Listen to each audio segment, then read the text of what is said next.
Doing time when a person is guilty is not like doing it when you're innocent. A lot of people I met who were incarcerated, who were guilty, they worked themselves into a place mentally where they said to themselves, look, I did what I did, I put myself here, so I'm not going to cry about it, I'm going to make the best of it. I could never get to that place because I knew that I didn't belong there. I served 16 years in prison for a murder and rape which I was wrongfully convicted of.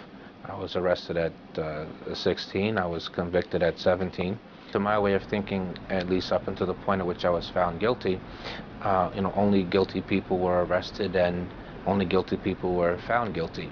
As a general rule, I didn't discuss the fact that I was innocent with most of the prisoners there because I did not want to attract attention to myself. In prison, there's a vigilante mentality towards people who've been convicted of sex offenses. At times, it got very dangerous for me because of the fact that the prisoners learned of that, and one time at which I nearly lost my life. I knew that nobody was coming to my rescue, and so if I was going to regain my freedom, I would have to keep it together mentally. So I began a massive letter writing campaign. I wrote big law firms, I wrote reporters, I wrote faith-based organizations. I wrote an author in care of a book publishing company. The author was a former warden of a men's prison in California.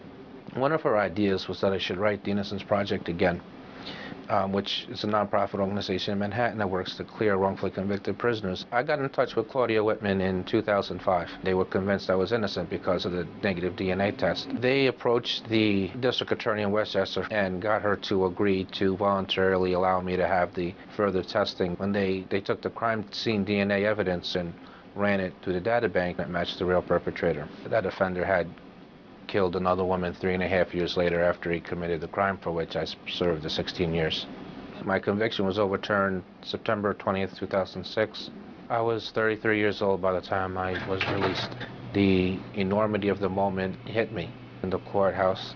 I started taking a couple of steps, and as I continued to walk and nobody stopped me, it became more and more real with each step.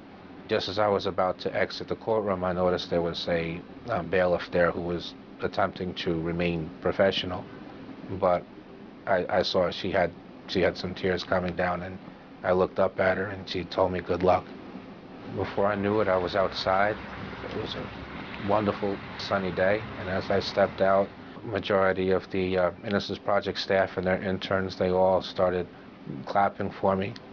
From there, I went to an Italian food restaurant and I ate some real food for the first time in 16 years. I reported back to court on November 2nd, 2006, at which point all the charges against me were dismissed on the grounds of actual innocence. It would be easy for some people to simply walk away or want to put this behind them, want to forget, want to build a new life. But for me, I think that I would be wasting a tremendous opportunity.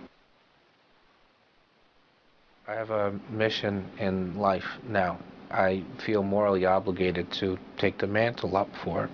I want to help prevent this from happening to other people as well as correct already existing wrongful convictions. So rather than move away, I've stayed here in New York. This is my greatest sphere of influence. And when I reflect upon my life now as compared to what I used to dream about in prison, the life that I thought that I would be coming home to. In some ways, my life exceeds that.